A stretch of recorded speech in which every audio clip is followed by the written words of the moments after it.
ఉదయమున నీవు ఎవ్వరినీ కలుసుకొనక ముందు ప్రభువును కలుసుకో. నీవు ఎవ్వరినీ చూడకముందు ప్రభువును చూడు. నీవు ఎవ్వరితో మాట్లాడకముందు ప్రభువుతో మాట్లాడు.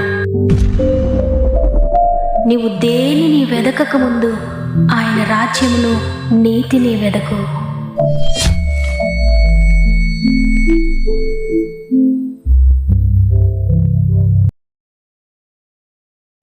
Praise the lord. ఈ ఉదయకాలమున గాడ్ ఫస్ట్ అనే వాగ్దాన కార్యక్రమానికి మరొకసారి మిమ్మల్ని అందరినీ ప్రేమతో ఆహ్వానిస్తూ ప్రభు నామంలో నా యొక్క ప్రత్యేకమైన శుభములు మీ అందరికీ తెలియజేస్తున్నాను. ప్రియ దేవుని బిడ్డలారా, ఈరోజు మీరు మీ కుటుంబాలందరూ కూడా దేవుని కృపలో బాగున్నారని నమ్ముతున్నాను. ఈ దినం వరకు ఆయన సజీవమైన రెక్కల చాటున మనల్ని భద్రపరిచి సజీవులుగా ఉంచి మరొక దినాన్ని ఆయన స్తుతించే గొప్ప తరుణాన్ని మాకు అనుగ్రహించారు.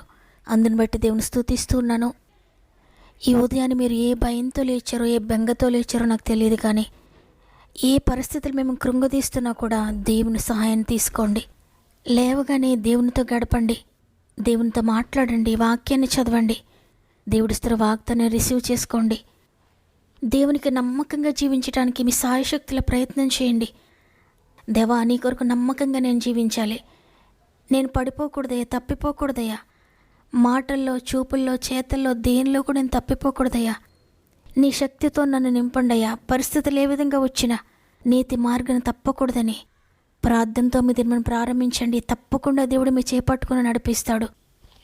నీతి కొరకు ఆకలి దెబ్బగా గలవారు ధన్యులు, వారు తృప్తిపరచబడుతున్న లేఖనం సెలవిచ్చినట్లుగా నీతిగా జీవించడానికి మీరు ప్రయత్నిస్తే, ఆకలి దెబ్బగా కలిగి ఉంటే తప్పకుండా మిమ్మల్ని తృప్తిపరుస్తాడు దేవుడు.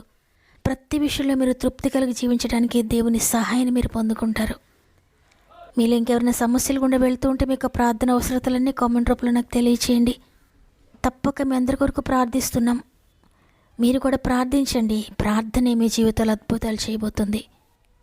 సమస్త మహిమ ఘనత ప్రభావములు దేవునికే చెల్లునుగాక. ఈ నూతన దినమున దేవుడు అనుగ్రహిస్తున్న నూతన వాగ్దానాన్ని చదువుకుందాం. యోబు గ్రంథము 11వ అధ్యాయము 16వ వచనము. నిశ్చయముగా నీ దుర్దశను నీవు మరచెదవు, దాటిపోయిన పారు నీటిని జ్ఞాపకం చేసుకున్నట్లు నీవు దానిని జ్ఞాపకం చేసుకునేదవు. ఆమేన్. చూడండి, ఈ వాగ్దానంలో భక్తుడు దేవుని శక్తి ఎంత గొప్పదో, ఆయన కార్యములు ఎంత ఖచ్చితమైనవో తెలియజేస్తూ ఉన్నాడు. చాలా సందర్భాల్లో మనము దేవుని కార్యములు అనేకమైనవి మన జీవితంలో చూచినా మరలా సమస్య రాగానే మరలా సందేహం కలుగుతూ ఉంటుంది. దేవుడి కార్యం చేస్తాడా? నా బిడ్డలు బాగుపడతారా? రక్షణ కార్యం నేను చూడగలుగుతానా? ఈ పాపాన్ని విడిచిపెట్టగలనా? పరిశుద్ధత మరలా నేను తిరిగి పొందుకుంటానా అని ఈ విధంగా మరలా చిన్న సమస్య రాగానే సందేహపడుతూ ఉంటాం. అయితే ఈ వచనంలో భక్తుడు నమ్మకస్తుడైన దేవుని గురించి ఎరిగినవాడై ఆయన చేయబోయే కార్యము ముందే గ్రహించి విశ్వసించి యోబుతో ప్రవచనాత్మకంగా పలుకుతూ ఉన్నాడు. నిశ్చయముగా నీవు నీ కష్ట దినాల్లో, నీ చీకటి దినాలను మర్చిపోతావు. గుర్తు చేసుకున్నా గుర్తు రానంతగా నీ దుర్దశ నువ్వు మర్చిపోతావని యోబుతో మాట్లాడుతూ ఉన్నాడు. అంటే ఆయన అనుభవించిన ఆ కష్టము, ఆ వ్యాధి, తను ఎదుర్కొన్న భయంకరమైన పరిస్థితులన్నిటి విషయంలో మచ్చ కూడా లేకుండా, వాటి ఆనవాళ్ళు కూడా లేకుండా, గుర్తు కూడా రాకుండా చేస్తానని సృష్టికర్తనే దేవుడు వాగ్దానం చేస్తున్నారు. సాధారణంగా మనుషుల జీవితంలో కొన్ని సమస్యలు, కొన్ని విపత్తులు వారికి సంభవించినప్పుడు అవి జీవితకాలం అంతా వేధించేవిగా ఉంటాయి. వాటి నుండి ఇక విడుదల లేదన్నట్లుగా మనకు అనిపిస్తూ ఉంటుంది. ఆ శ్రమ యొక్క తీవ్రతను బట్టి, ఆ వ్యాధి యొక్క తీవ్రతను బట్టి, పాపం యొక్క శక్తిని బట్టి నేను మరణించేంత వరకు ఇది నన్ను విడిచిపెట్టదేమో. ఈ ఆచారాలు, ఈ అలవాట్లు, ఈ దీర్ఘకాలిక వ్యాధులు, ఈ మానసిక వ్యాధులు, ఇవన్నీ కూడా తరతరాలుగా మా కుటుంబాన్ని వెంబడిస్తూనే ఉన్నాయి. నా తాత ముత్తాతల దగ్గర నుండి ఆర్థిక బంధకాలు నా కుటుంబాన్ని వేధిస్తూనే ఉన్నాయి. ఈ భయంకరమైన వ్యాధులు, ఈ భయంకరమైన సమస్యలు ఇవన్నీ నన్ను దాటిపోతాయా? నేనెక్కడికి వెళ్ళినా నా నీడ నన్ను వెంబడించినట్లుగా ఈ శ్రమలు, ఈ శోధనలు, ఈ వ్యాధులు, ఈ ఆర్థిక ఇబ్బందులు నన్ను వెంబడిస్తూనే ఉన్నాయి అని నీవు కూడా నిరాశపడిపోతున్నావేమో. శాంతి సమాధానం నాకు ఎప్పటికైనా దొరుకుతుందా? తిరిగి మొదటి స్థితి నాకు దొరుకుతుందా అనే ఊహ కూడా ఊహించలేని స్థితిలో నీవు ఉన్నావా? ఏమాత్రం నమ్మలేని పరిస్థితి నీకుందా? అయితే ఇక్కడ భక్తుడు యోబుతో మాట్లాడినట్లుగా అదే మాట ఆ దేవుడు నీతో కూడా మాట్లాడుతున్నాడు. నిశ్చయముగా నీ దుర్దశ నువ్వు మర్చిపోతావు. అవన్నీ కూడా తప్పకుండా దాటిపోతాయి. ఎందుకంటే వాగ్దానం చేసినవాడు అబద్ధమాడడానికి ఆయన నరుడు కాదు, నమ్మదగిన దేవుడు. ఆ భయంకరమైన శ్రమ ఎంత సులువుగా నిన్ను దాటిపోతుందంటే, పారేటువంటి నీరు ఏ విధంగా దాటిపోతుందో, దాటిపోతూ ఉన్న అనేక అలలను మనం ఏ విధంగా మర్చిపోతామో, అదేవిధంగా నీ కష్టాలను, నీ శ్రమలను, నీ శోధనలను కూడా మర్చిపోయేటట్లుగా దేవుడు వాటిని దాటించబోతున్నాడు. యోబుకి ఇవ్వబడిన ఈ మాట ఎప్పుడు యోబు జీవితంలో నెరవేర్చబడిందంటే, యోబు ఆ భయంకరమైన కష్టాలలో నీతిగా నిలబడిపోయాడు. మాటలు కూడా తప్పిపోలేదు. ఈ లోకంలో ఎవ్వరికీ కలిగినంత కష్టం యోబుకు కలిగింది. అన్నీ కోల్పోయినప్పుడు, ఏమీ చేయడానికి కూడా లేనప్పుడు, చేతిలో ఏమీ లేకపోయినా హృదయం నిండా నమ్మకం ఉంది. నీ జీవితం ఇక అయిపోయింది అన్నట్లుగా తన స్నేహితులు తొందర పెడుతూ ఉన్నారు యోబును. తన బంధువులు తొందర పెడుతూ ఉన్నారు. తన భార్య తొందర పెడుతూ ఉంది. కురుపులతో పుండ్లతో ఉన్న తన శరీరం తొందర పెడుతూ ఉంది. శత్రువైన సాతాను యోబు నోట నుండి నిర్జీవమైన మాటలు, నిరీక్షణ లేని మాటలు, దేవునిని దూషించే మాటలు పలికించి నోటి మాట చేత పట్టుకోవాలని ఇంకా బాధిస్తూ, ఇంకా శ్రమ పడుతూ తొందర పెడుతూ ఉన్నాడు. ఈ విధంగా నలువైపుల నుండి తన పరిస్థితులన్నీ యోబును కృంగదీస్తూ తనను తొందర పెడుతూ ఉన్నప్పుడు యోబు అంటున్నాడు, ఇదిగో నేను ఆయన కొరకు ఎదురు చూస్తున్నాను. ఆయన నన్ను చంపినా ఇంకా ఆయన కొరకు ఎదురు చూస్తాను. నేను ఆయనపైనే నిరీక్షణ కలిగి ఉంటానంటున్నాడు. అంటే దేవుని శక్తిపై, దేవునిపై అంత విశ్వాసాన్ని కలిగి ఉన్నాడు. ఆ శక్తిని ఆశ్రయించాడు, ఆ శక్తితో కలపబడ్డాడు. అందుకే అంత గొప్ప నిరీక్షణ కలిగింది. అవును, ఎవరైతే ఆ శక్తిని ఆశ్రయిస్తారో, ఎవరైతే ఆ శక్తితో కలపబడతారో, ఎవరైతే దేవుని జీవంతో కలపబడతారో, ఎవరైతే దేవునితో దగ్గరగా జీవిస్తూ ఉంటారో, ఎవరైతే నిత్యము ఆయనతో మాట్లాడే అనుభవం కలిగి ఉంటారో, వారు దేవుని శక్తిని పొందుకుంటారు. ఆ శక్తితో కలపబడతారు. ఆ జీవము వారిలో ప్రవహిస్తుంది. ఆ జీవముతో వారు జీవించేవారుగా మారిపోతారు. మృతులను సహితము సజీవులుగా చేసే దేవుడు ఎండిపోయిన జీవితాలను, మృతమైపోయిన పరిస్థితులను కూడా తిరిగి జీవింపచేస్తాడు. జీవంతో నింపుతాడు, బ్రతికిస్తాడు. ఆ శక్తిని ఆశ్రయించినంత వరకు హన్నా ఫలించలేదు. ఎప్పుడైతే ఆ శక్తిని ఆశ్రయించిందో, ఆ శక్తితో కలపబడిందో, మృతమైపోయిన తన గర్భం ఫలించింది. మృతమైపోయిన తన జీవితం ఫలభరితంగా మారిపోయింది. కాబట్టి ఈరోజు ఈ మాటలు వింటున్న ప్రియ సహోదరి, ప్రియ సహోదరుడా, నీ జీవితంలో ఎన్నో సంవత్సరాలుగా నీవు ఎదుర్కొంటున్న కఠినమైన పరిస్థితులను బట్టి తొందరపడుతూ ఉన్నావా?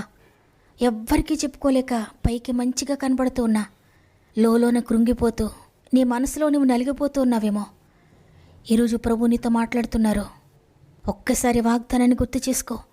ఒక్కసారి దేవుణ్ణి ఆశ్రయించు. ఒక్కసారి ఆయన శక్తితో కలపబడు. ఎండిపోయిన ఎముకల్లోనికి దేవుని ఆత్మ ఎప్పుడైతే వచ్చిందో, దేవుని శక్తి ఎప్పుడైతే ఆ ఎముకలను తాకిందో గొప్ప సైన్యంగా మారిపోయారు. ఈరోజు నీవు ఎండిపోయిన స్థితిలో ఉన్న దేవుని శక్తితో నువ్వు కలపబడితే, ఆ శక్తి నీలోనికి వస్తే నువ్వు జీవింపబడతావు. నీ సమస్యలు, నీ శోధనలు, నీ పాపము, నీ వ్యసనాలు, తరతరాలుగా నిన్ను వేధిస్తున్న, నీ కుటుంబాన్ని వేధిస్తున్న ఆ భయంకరమైన శాపము, ఆ వ్యాధులు, అవన్నీ కూడా దాటిపోతాయి. నీ దుర్దశను నిశ్చయంగా నువ్వు మర్చిపోతావు. ఏ విధంగా అంటే, దాటిపోయిన పారు నీటిని జ్ఞాపకం చేసుకున్నట్లుగా నీవు వాటిని జ్ఞాపకం చేసుకుంటావు. అలలు దాటిపోతూ ఉన్నప్పుడు వాటిని గుర్తు చేసుకోవడం మనకు కష్టంగా ఉంటుంది. వాటిని మర్చిపోతాం మనం. అంతగా మర్చిపోయేటట్లుగా మచ్చ కూడా లేకుండా నీ జీవితంలో దేవుడు వాటన్నిటిని దాటించి వేయబోతున్నాడు.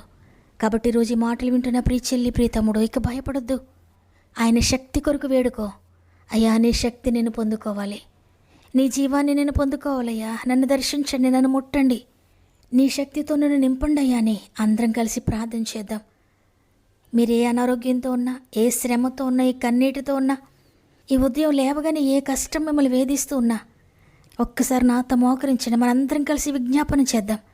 మీ అందరి పక్షంగా ప్రభువుకు నేను విజ్ఞాపన చేయబోతున్నాను. నాతో ఏకీభవించండి. అందరం కలిసి ప్రార్థన చేద్దాం. ప్రేమగల తండ్రి, నీకు వందనాలు. నీ కృపను బట్టి మరి ఒక దినాన్ని మాకు ఇచ్చారు. ఈరోజు ఉదయాన్నే లేచి నేను స్తుతించగలుగుతున్నామంటే కేవలం నీ కృపే తండ్రి. ఇంతగా మాపై కృప చూపిస్తూ, మా దినాలను పొడిగిస్తూ, మా ఆయుష్కాలను పొడిగిస్తూ ఇంతవరకు నడిపించినందుకు మొట్టమొదటిగా నీకు స్తుతి చెల్లిస్తూ ఉన్నాను తండ్రి. ఈరోజు అద్భుతకరమైన వాగ్దానం ఇచ్చారు.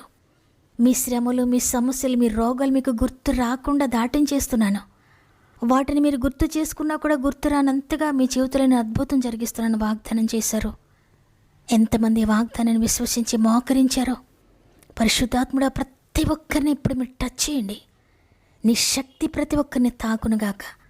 నీ జీవముతో ప్రతి ఒక్కరు నింపబడుదురుగాక. పైనుండి శక్తి కొరకు మేము ఎదురు చూస్తున్నామయ్యా.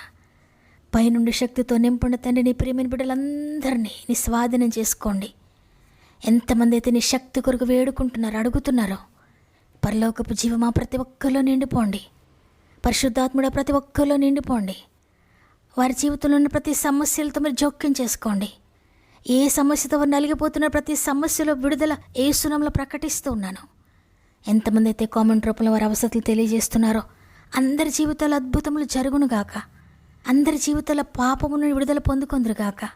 శాపము నుండి విడుదల పొందుకొందురుగాక యేసునామములో. వ్యసనాల నుండి విడుదల పొందుకొందురుగాక యేసునామములో. భయంకరమైన పాపపు బంధకాలు కట్ల నుండి విడుదల పొందుకొందురుగాక.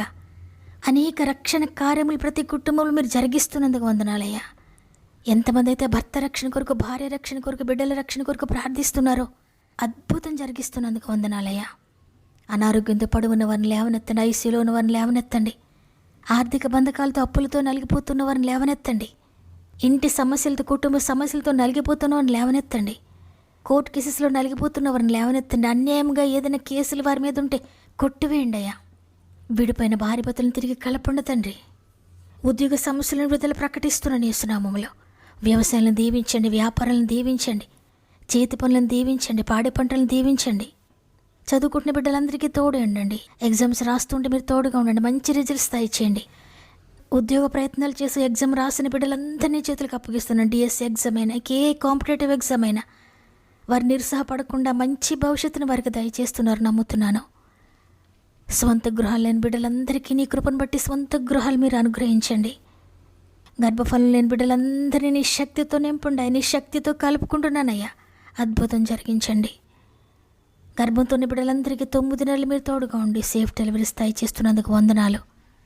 ఈరోజు పుట్టినరోజులు, పెండ్లి రోజు జరుపుకున్న వారందరికీ కూడా చేతులు పెడుతున్నాను. ఈ సంవత్సరం అంతా తోడుగా ఉండండి. ఇది మనం ప్రారంభిస్తుండే ఈ రోజంతా మా ఆత్మీయ కుటుంబం అంతటికీ తోడండి. నీ శక్తిని ఆశ్రయించడానికి, నీ శక్తిని పొందుకోవడానికి, అద్భుతాలు చూడడానికి ప్రతి ఒక్కరికి ఆత్మీయ జ్ఞానం దయచేసి పరిశుద్ధాత్ముడ ప్రతి ఒక్కరిని మీరు కమ్ముకొని ప్రతి ఒక్కరి జీవితాలు అద్భుతాలు జరిగిస్తున్నందుకు నీకు వందనాలు చెల్లిస్తూ యేసయ్య పరిశుద్ధమైన నామములో అడిగి వేడుకుంటున్నాను తండ్రి. ఆమేన్. మర్చిపోలేని సమస్యలతో మీరు సతమతమవుతున్నారా? నిత్యము మీ సమస్యలే గుర్తు చేసుకుంటూ ఉన్నారా? అయితే దేవుడు వాటన్నిటిని మర్చిపోయేటట్లుగా, పారు నీరు దాటిపోయినట్లుగా దేవుడు మీ సమస్యలను కూడా దాటించి వేస్తున్నాడు. విశ్వసించండి, రిసీవ్ చేసుకోండి వాగ్దానాన్ని. నమ్మిన వారందరూ ఆమెనని చెప్పండి. లైక్ చేయడం, షేర్ చేయడం మర్చిపోకండి. దేవుని చిత్తమైతే తిరిగి రేపు అందరం కలిసి ఆయనను స్తుతిందాం. అంతవరకు మీకు, మీ కుటుంబాలకు తోడేండి నడిపించును గాక. God bless you.